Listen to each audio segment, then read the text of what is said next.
Within the Walls by Lux Noctis. Alistair stared intently at the oil-painted crow. It hung from the wall in its dusty olive frame. The bird's likeness had been rendered so perfectly, its feathers seemed to capture light from an unseen source beyond the scope of the image. Its beady eye stared back at him. So lifelike was its approximation that, for a second, he could have sworn he saw it move. A sudden loud ring broke the bird's hold over him. It was the bell on the counter. The two guests that stood in front of it came into focus. "Aren't you forgetting something?" a portly woman asked him. Her dangerously slender husband with a gray pencil mustache stood meekly at her side. Alistair gaped blankly, seemingly unable to grasp the meaning of the words. "Our room key." The lady smiled in a good-natured manner. Her American accent softened each element in her sentence, every syllable flowing smoothly into the next. "Oh, of course," Alistair replied, the gears in his mind finally beginning to turn. His Scottish twang contrasted starkly with his customer's sweeping sounds. He tugged open a dark oak drawer and began rummaging through the sets of keys. A hand fell upon the key to room 7. "I've decided to upgrade you to our finest room, Mr. and Mrs. Cook. At no extra charge, of course." Alistair's soft, weather-beaten face stretched into a smile. Mr. Cook flinched as his wife squeaked gleefully. "Well, that's just wonderful! I can't wait to go check it out." Mrs. Cook snatched the key away from the Scotsman's doughy palm. "Come on, George," she said, jabbing her husband in the ribs with her elbow. He immediately grabbed their suitcases. "Would you two like a hand with those?" Alistair asked, looking a little concerned for George's safety. "No, we're fine," Sylvia Cook stated, waving her flabby arm dismissively. She headed up the stairs. Her skeletal husband trembled beneath the weight of his cargo. He shot Alistair a look that told him poor George might have just considered death a merciful alternative. The ancient staircase creaked uneasily as the frail old man struggled his way up the mountainous flight. After an uncomfortably long time, he finally disappeared from view. Alistair smirked to himself. Manners had kept his face stern, right up until the guests had left his presence.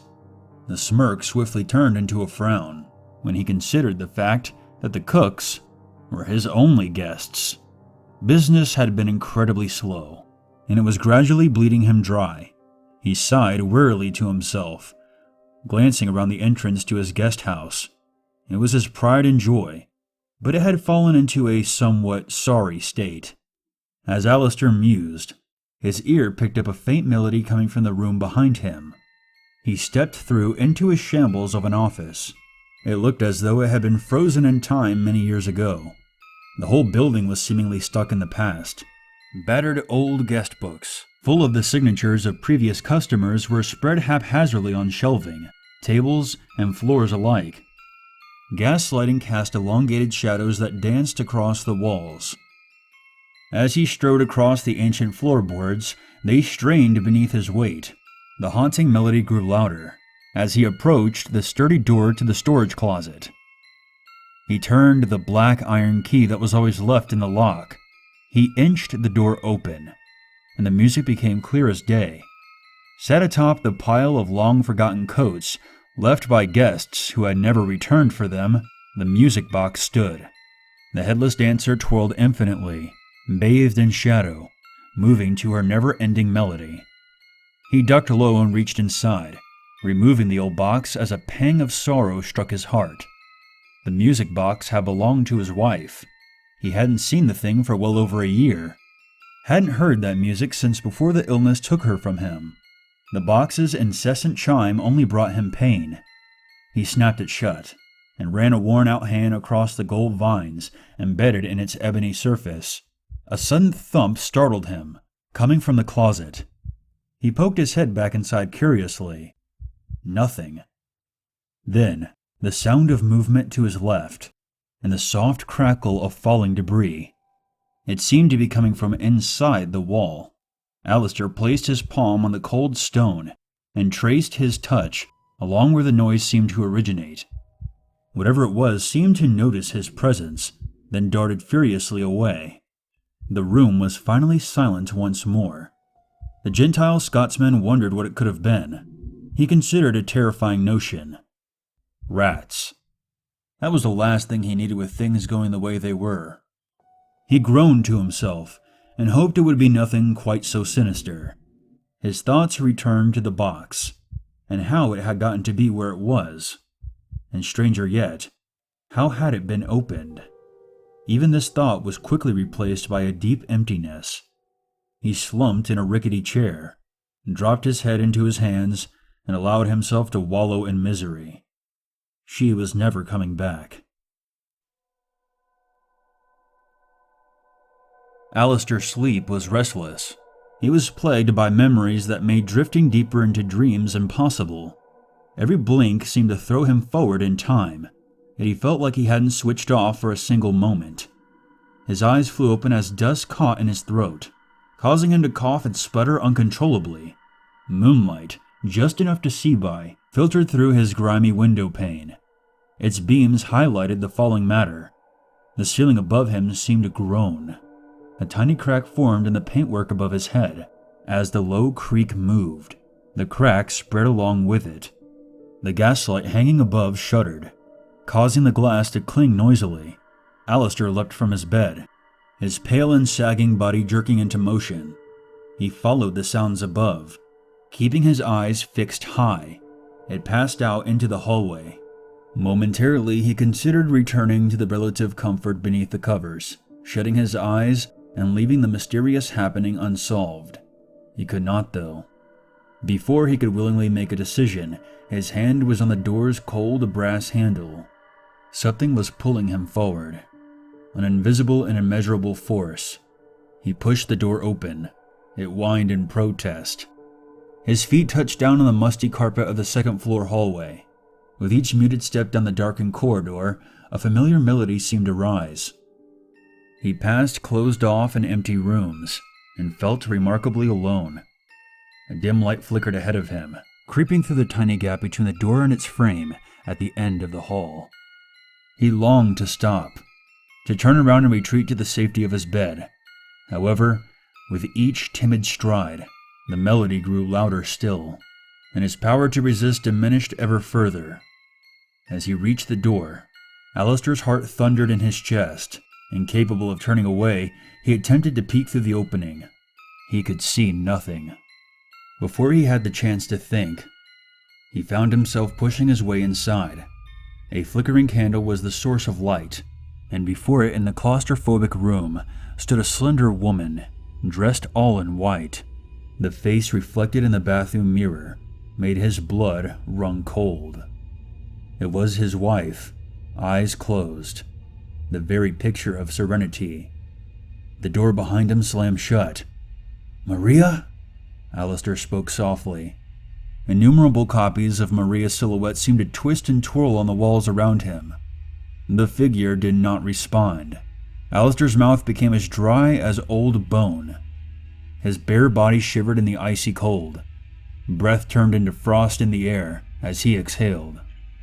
He reached forward with a trembling hand, his eyes never leaving the motionless face of his former love reflected back at him. She looked so much younger than she had in her final years. Her stillness reminded him of an open casket. His outstretched fingers were less than an inch from her. Then it happened. All at once, a deafening low-pitched drone drowned out the moving chimes. The eyelids of the static figure peeled back, and the mouth opened wide. Viscous black tar poured from each orifice in congealed lumps. Alistair stumbled backwards and fell leaden upon the tiled ground.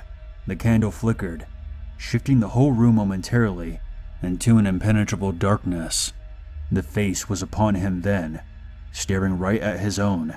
He cried out, but it was impossible to hear over the deep thrum of the noise that enveloped all others. He felt the vile, rancid substance fall upon his exposed skin. The bathroom door swung open, and in the same instant, the candle ceased to burn. A wiry man stood, clutching a candle of his own. "Are you all right down there?" Mr. Cook croaked, his wrinkles deepened by the flickering flame.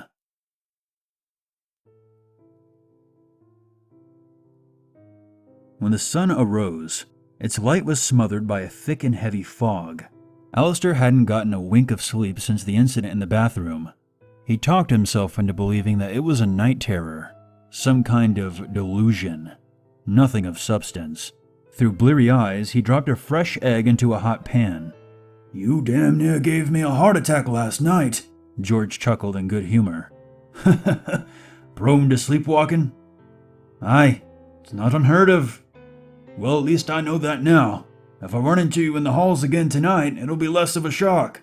I mean, don't get me wrong, I like the whole historical vibe you got going on here, but I'll be damned if it don't make things a little unsettling when night comes around," George croaked. You get used to it, and besides, you'll struggle to find another place like this anywhere in the world," Alistair replied, in a weary attempt to keep the conversation flowing. "Well, that's for certain." George smiled, and then paused for a beat. "Don't suppose I could trouble you for some bacon with those eggs, could I?" "It would be my pleasure." The owner of the grand guest house gave a quick nod. The hungry old man offered a soft pat on the shoulder in appreciation, then swiftly left the kitchen. Alistair prodded at the eggs absent-mindedly. The sound was like static. Fat splattered his yellowing apron as he lit another of the stove's gas hobs and placed a fresh pan upon it. He added a splash of oil, and a loud hiss filled the room. He stepped over to the icebox to retrieve the cuts of meat his guests had requested. As the box opened, a single musical note seemed to ring out. Alistair leaped back in horror. He collided with a towering shelf, sending decorative glassware tumbling to the ground. He approached the box again, against his better judgment. When he peered inside, masses of writhing flesh squirmed upon the ice. They were colored with deep reds and putrid, infected-looking yellows. Bile rose in his throat, and the stench of death overwhelmed his senses. "Is everything all right in there?" George yelled, sounding concerned as he approached. Alistair slammed the lid of the icebox closed as the old man entered. "Yes, everything's fine. I'm just a little accident-prone today, it would seem." Alistair glanced over his shoulder. Still crouched by the icebox, he could hear the wiggling monstrosities within. He prayed that George could not. "Jesus, you really did a number on these, huh?" George mumbled, eyeing the shattered glass spread across the kitchen floor. "I'll help you clean this up." No, it's quite all right." Alistair stood. "My mess. I'll clean it up." He sighed as he retrieved an ancient-looking dustpan and brush from under the sink. "Well, at least let me give you a hand with the breakfast." George reached for the icebox. "No, don't you, Alistair began, but it was too late. "Honestly, it's no trouble. You need to relax a little, my friend. I can whip up bacon with the best of them, I assure you." George held the frozen bacon aloft and winked. The crow's feet around his eyes momentarily became deepest chasms. With that, the safety of the day seemed to dissipate. Alistair began to consider the notion that he might be losing his grip on reality. He needed rest. Surely that would be the cure, but something would not let him sleep. Over the following days, he continued to hear the scuttling feet from within the walls, to see things that he was certain could not be. As sleepless night followed sleepless night, the world itself seemed to take on a warped, twisted quality. The sense of the surreal began to permeate the old guest house, still isolated by the dense fog. To Alistair, the walls were in a perpetual motion, fluid, like the rippling of gentle waves, lapping silently at icy shores. All sound became distant, as though he were drowning beneath the surface of that same frigid water. All that is, except for the music, which seemed to haunt him whenever he tried to snatch a moment of respite. The instant he closed his eyes, the music would return, and along with it came paranoia. His guests noticed nothing out of the ordinary. They went about their business, occasionally disappearing for a few hours, becoming hazy, distorted figures as they disappeared into the mist. It was in these moments that Alistair felt at his most vulnerable, and he feared that what lurked within the walls might smell his weakness, might taste his fear in the air. After 5 days, he was convinced something was stalking him, and whatever it was, it had to be the cause of his misery.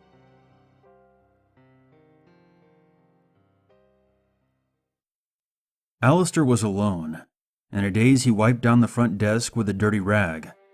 It felt soft and pliable. What he knew was solid wood seemed to give beneath his hand. It had been 6 days since he had gotten any sleep. The grainy surface appeared to twist and tangle itself between his outstretched fingers. He clumsily snatched his hand away from the dark oaken tendrils. His eyes watched them retreat, but saw little. The sound of a cawing crow inflamed his otherwise dull senses.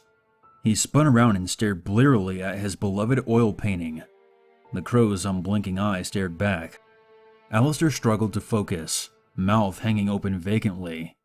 Every blink seemed to diminish his already muddy view. He staggered forward and clutched the painting's frame. Soot-like dust clung to his palms. He squinted at the bird on the canvas. For a second the image became clear. The bird's head jerked towards him.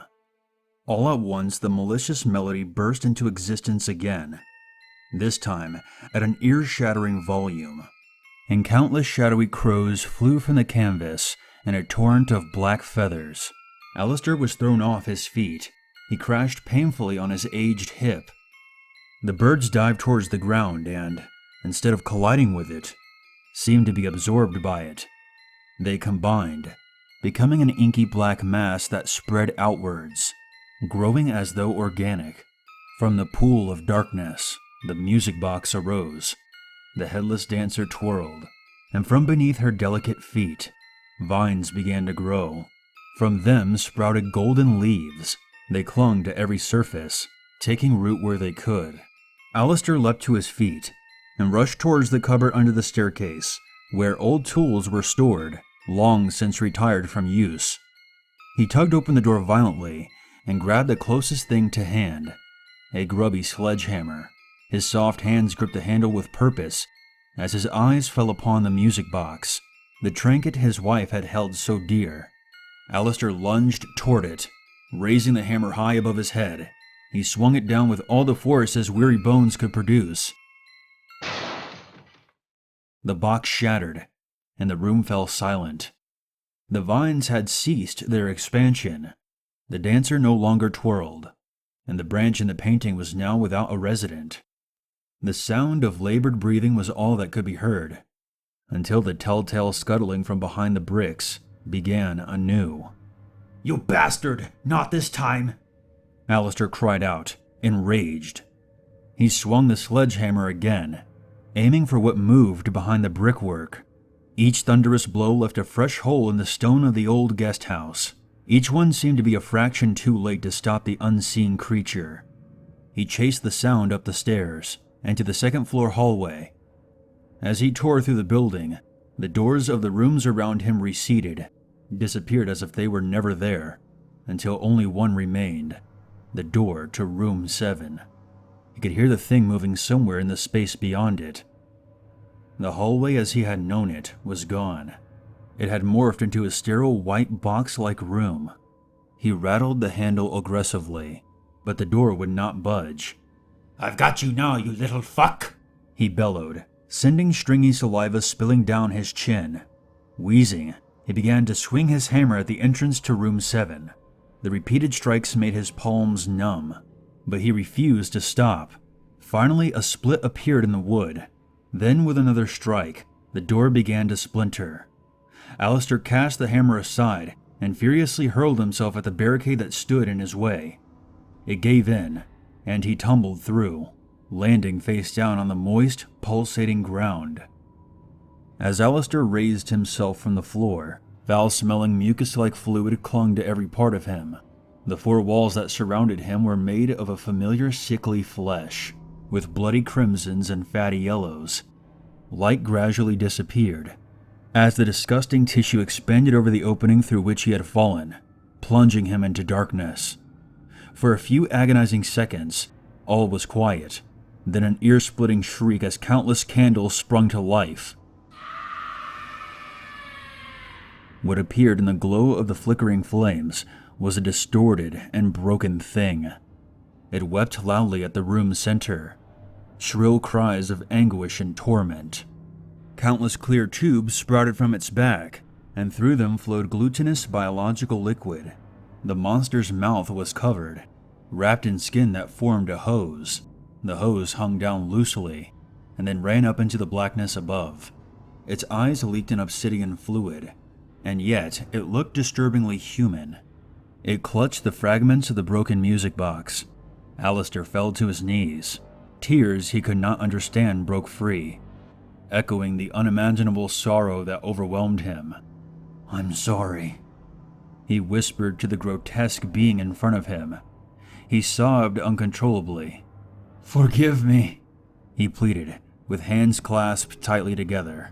It screamed out for a final time, with such force that it could have split the very sky itself. Suddenly the candle ceased to be. A bright light blinded Alistair. The doorway had reappeared. George and Sylvia Cook stood in front of him. The sledgehammer was back in his hands. "Hey, Ellie, what do you do?" But then his words morphed and became an unbearably deep and troubling drone. "No, stop!" Alistair cried, burying his head. But it was lost to that all-encompassing sound. The foundations themselves seemed to shake beneath his feet. George's arm began to blister. Then the blisters grew and merged, forming a raw-looking red lump. More blisters began to rise, this time on his face.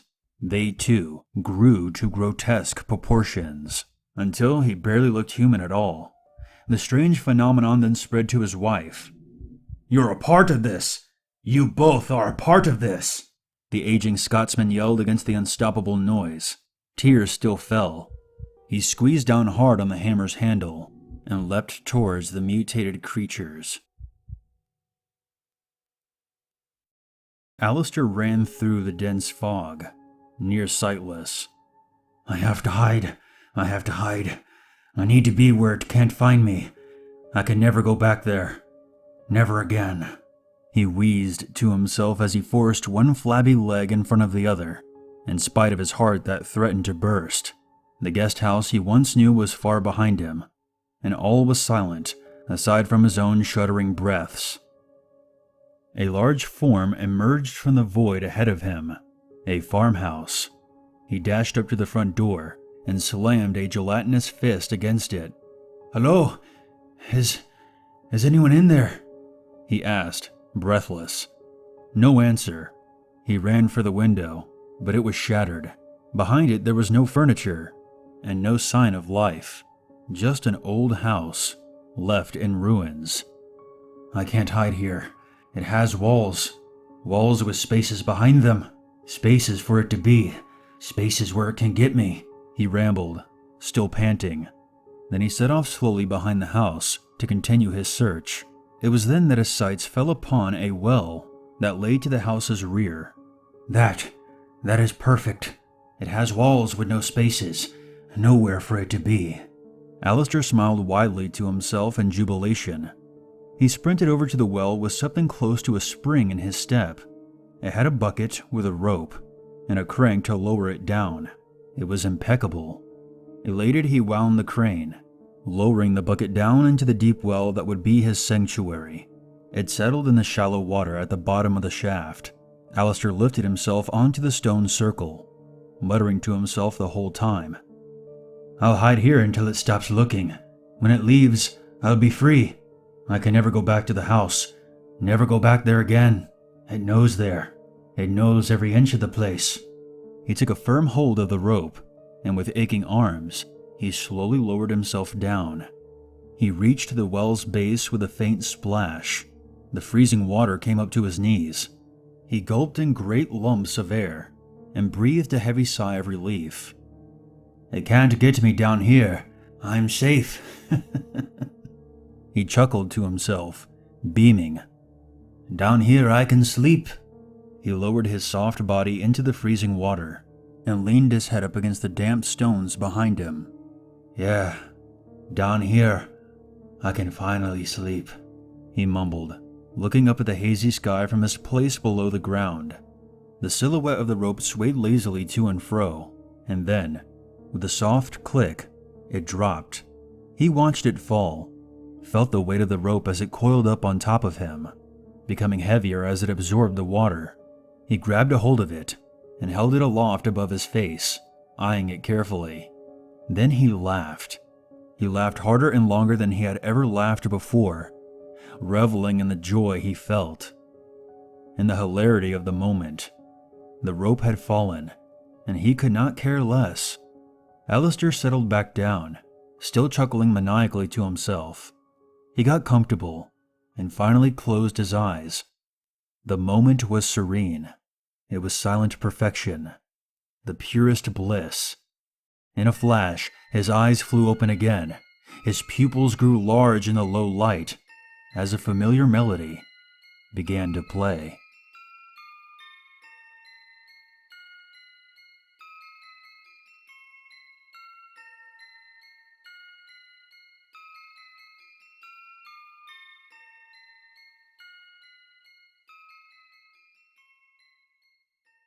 There's always a reason to be afraid.